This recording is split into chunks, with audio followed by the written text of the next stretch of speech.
Hello, John. One more. So, in today's video, we're diving into the 2025 Irish presidential election. The race is already shaping up to be one of the most interesting yet, with big names from politics, sport, business all putting their hats in the ring. We'll take a look at who's confirmed, who's still chasing nominations, and what it all means as Ireland gets ready to choose its next president. So, over to you, John Malone. The first one up is Catherine Connolly, independent. Where's she from? Is she from Galway? Oh, Is okay, she? so she's an independent TD from Galway West since 2016, previously a barrister and social worker, and served as the Ceann Comhairle of the Dáil 2020-2025. Seems to be a fairly good candidate in terms of she was a barrister, she was a social worker. Yeah, she is. She's a good candidate, and she's Fianna Fáil. So, and she has that experience of being the deputy, the Ceann the deputy, and she has good experience, and then a barrister.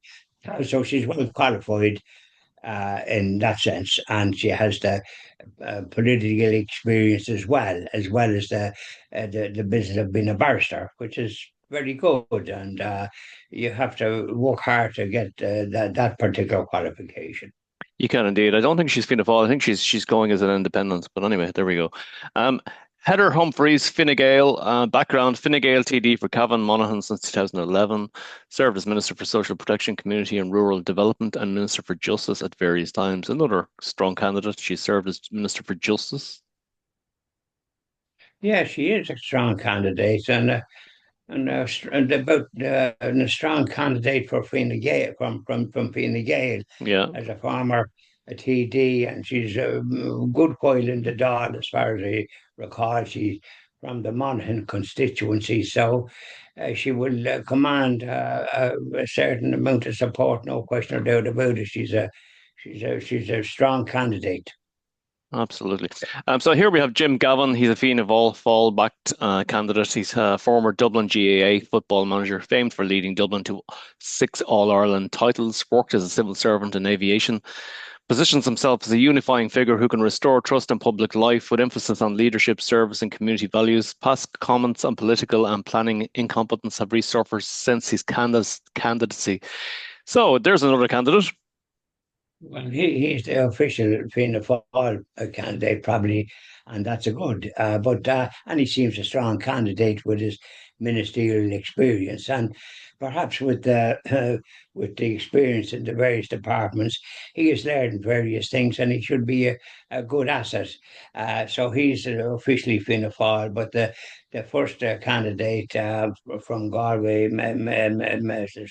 Connolly, she's was Fianna Fáil, so she'd have that support as well from that quarter. So anyway, that's good that he's a strong candidate for Fianna Fáil.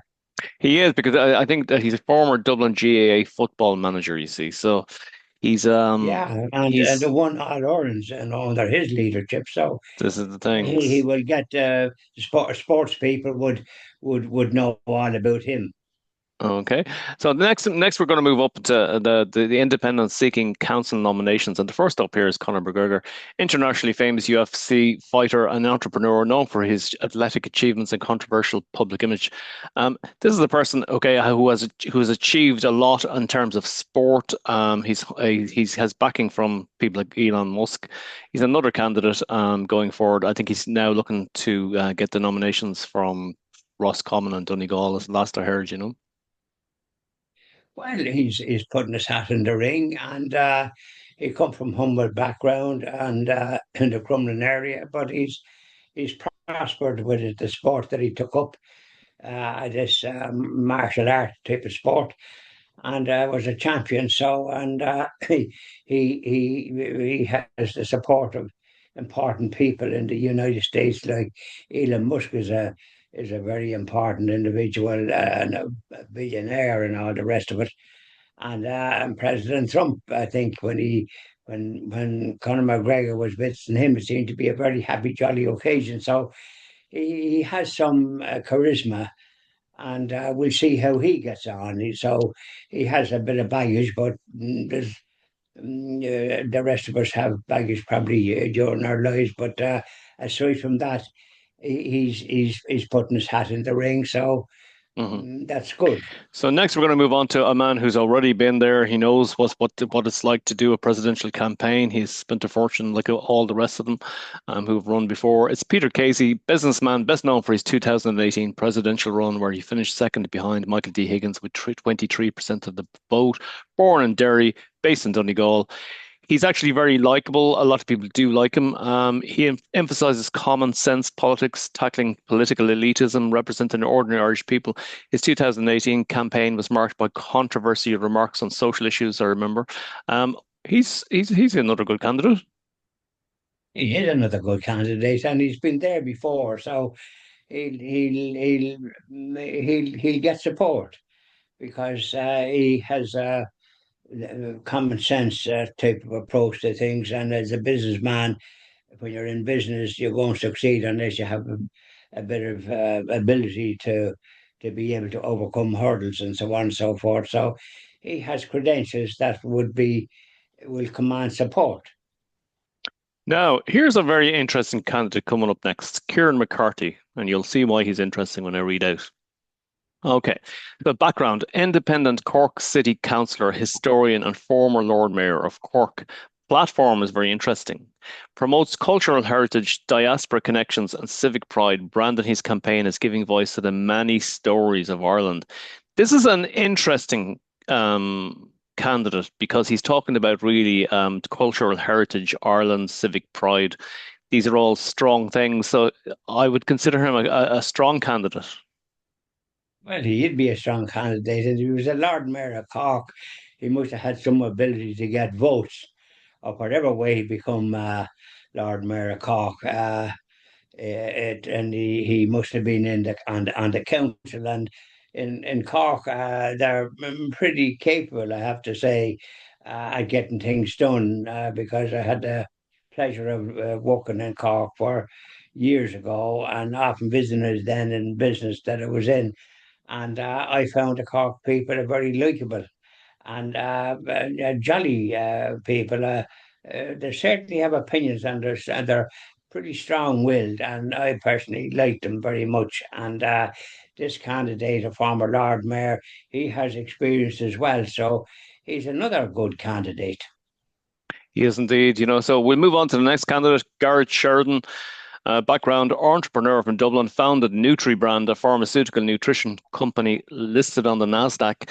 Former CEO until stepping aside to run for office. Platform, he positions himself as a young, energetic outsider focused on tackling housing issues, social inequality, and the need for fresh leadership. So there's an actual successful businessman who had a health product, and he's going forward for the presidency. Right. Well, from the sound of it, it's going to be a tight race because all the ones that have been mentioned have credentials and they have ability because to succeed in business is a tough in business is a tough occupation at times because you have to you have to deal with competition and all the rest of it and try to get funds so as you can get it going properly and all the rest of it, and he's made a success of that and getting it listed and now stepping aside for the concentrating this. So he'll command votes as well. So it's going to be a cliffhanger to my way of thinking. Much like some of the elections that occurred years ago, they often went to the to the to the cliffhanger, and I was in one contest in 1978. Now I'm going back a bit, and there was Conor Cruiser Bryan was the Minister for Post and Telegraphs at Labour, and he was in the hat in the ring, and there was independents like Dublin Bay Loftus and other fellow called Manny, and so it was a race, and it went down to the wire, and eventually all that was elected was Woods from Fianna Fáil and a fellow called Cosgrave from Baldoyle. I knew him. He was Fine Gael, so they were both elected on the 11 count without reaching the quota. So you can visualize how close it was. And I have a feeling this presidential election will be just as close I think it will. It's very from the interesting. sound of the Yeah. quality of the candidates. They've all got qualities. I can't see anybody from standing out, particularly and coming first, shall we say. It'll be going down to the wire, I would think, because I don't know whether proportional representation is involved in this. Do you nominate just one person, and is that it, or do you go down through the list? Have you any idea about that, Oliver?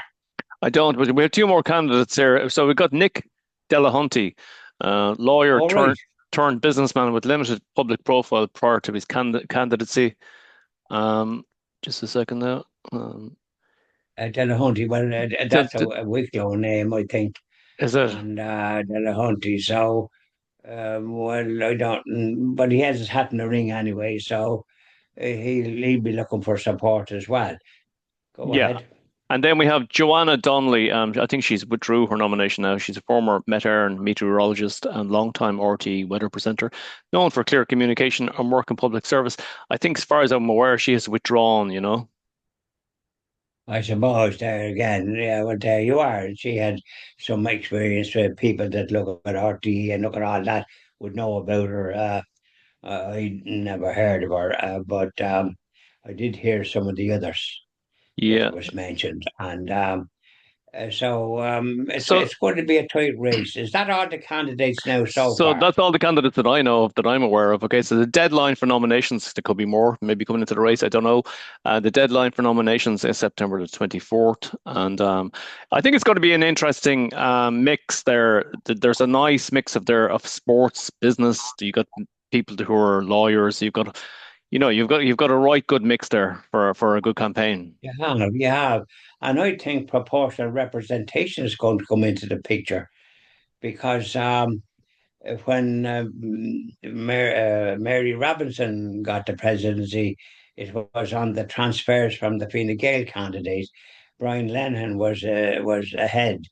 We got more votes, but because of the controversy about this individual that interviewed him for a book, and it turned out to be a Fine Gael individual, and that's a kind of a like not so good to do a thing like that.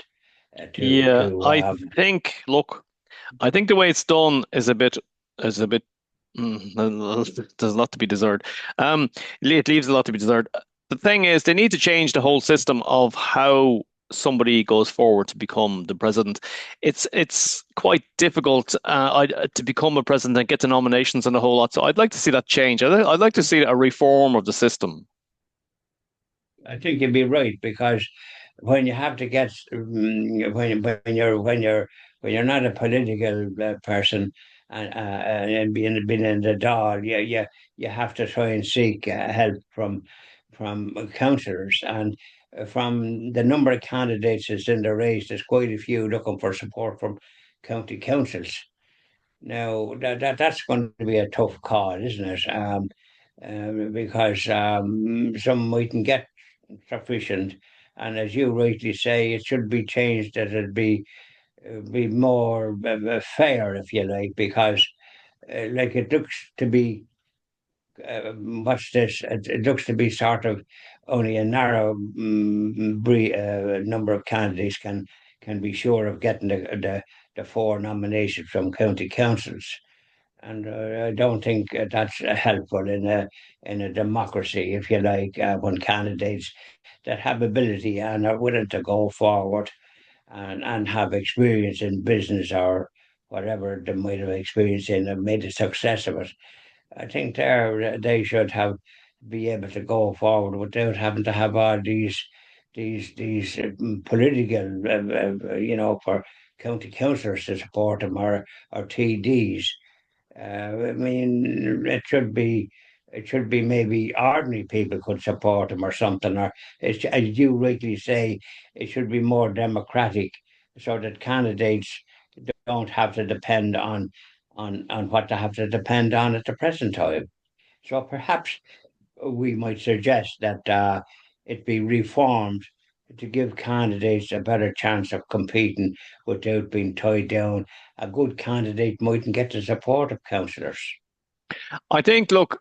While look, you could never have it open to the very ordinary man, but you could have it open to the very extraordinary man in society, people who don't have the background that most of these candidates probably have. Um, so I think it should be open more to the public without making it a kind of uh, you have to have It should some be bit of open. standard. Yeah, Mm. good. Yeah, it should be open, like when you're going if you want to go for it to be a TD and a member of the Dáil, you don't have to have all that kind of stuff. Now you're talking.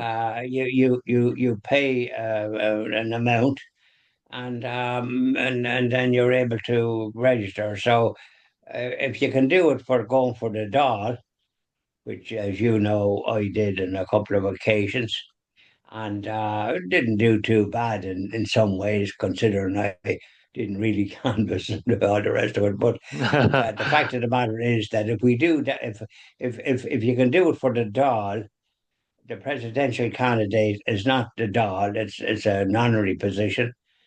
So there should be some more democratic way of doing it without having to get the support from county councillors and our TDs and that. Do you know? See what I mean? I mean, Absolutely. Yeah. why should a candidate that has experience and qualifications that would be a great asset in the presidency? They shouldn't be deprived and having to try to get councillors, and some of them mightn't get enough, and they might be able to be, going forward, and they probably have to have a fee anyway, and then they have to canvass and spend money on there'll be a debate, and they have to be able to conduct themselves in that. That's it. You see, and I mean, there was a debate before when there was a lot of candidates. Sinn Féin hasn't put up a candidate, and they're able to put up a candidate as well when they see the shape of the thing. You're quite right. A more democratic approach needs to be taken, along with the lines when you're going for the TD. For to be a TD, you don't have to have all this business. You put your name forward, and if you're fit to go around and have supporters to canvass with you, well and good. You might have a chance in a particular constituency. So we made a good suggestion there, Oliver, and I'd support that suggestion to maybe look at it in a more democratic and fair way that qualified people and people with business and other experience can go forward. There you go, John Malone. Look, best of luck to all the candidates, and thank you very much. Best of luck is right, and may they be successful in getting nominated to be a candidate, getting the support of county councillors. There's quite a few of them needing that support, and it's a tough call. Thank you very much, So we John. hope for the best. Yeah, bye now, Albert. Thanks.